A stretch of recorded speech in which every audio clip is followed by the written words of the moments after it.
కుమార్తె పింఛన్ కోసం కాళ్లు అరిగేలా తిరుగుతున్నా అధికారులు పట్టించుకోవట్లేదంటూ విజయవాడ యనమల కుదురుకు చెందిన షేక్ సమీరా ఆవేదన వ్యక్తం చేస్తున్నారు.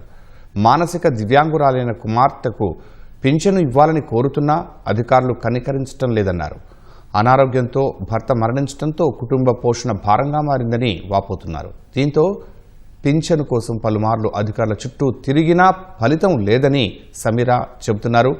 తనకు వితంతువు కుమార్తెకు దివ్యాంగురాలి పింఛన్ మంజూరు చేయాలని సమీరా కోరుతున్నారు.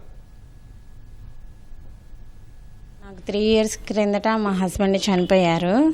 పాప చూస్తే పుట్టిన కాడ నుండి తను కొంచెం బాగోలేదు, హెల్త్ బాగోలా. అయితే 7 years దాకా తనకి నడకలేదు, మాట లేదు. నేను గవర్నమెంట్ హాస్పిటల్లో చూపిస్తే ఆ పాప కొంచెం డెఫ్ అండ్ డెమ్ అని చెప్పారు. మేము అప్పుడే డాక్టర్ సర్టిఫికేట్కి అప్లై చేసుకున్నాం. కానీ హెల్త్ పరంగా అయితే మేము ఏ హాస్పిటల్లో చూపించలేదు. మేము పెన్షన్కి చేసాం కానీ సచివాలయంలో అడిగాం కానీ గవర్నమెంట్ నుండి ఇంకా అప్రూవల్ అవ్వలేదని చెప్పారు. మాకు గవర్నమెంట్ నుండి అప్రూవల్ రాలేదమ్మా అని చెప్పారు. మా పాపకు కూడా హెల్త్ ఇష్యూ వల్ల మామూలు నార్మల్ స్కూల్లో జాయిన్ చేయొద్దని చెప్పారు. పాప గురించి కూడా నేను చాలా సిక్ అయిపోయాను. మేము ఇప్పుడు కూడా రెంట్గానే ఉంటున్నాము. పాపను చదివించుకోవాలంటే కొంచెం నాకు స్తోమత లేక నేను కేవలం చదివించలేదు.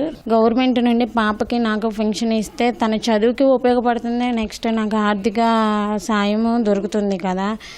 అందుకనే నాకు ప్రభుత్వం నుండి మా పాపకి నాకు సాయం చేయాలని కోరుకుంటున్నాను.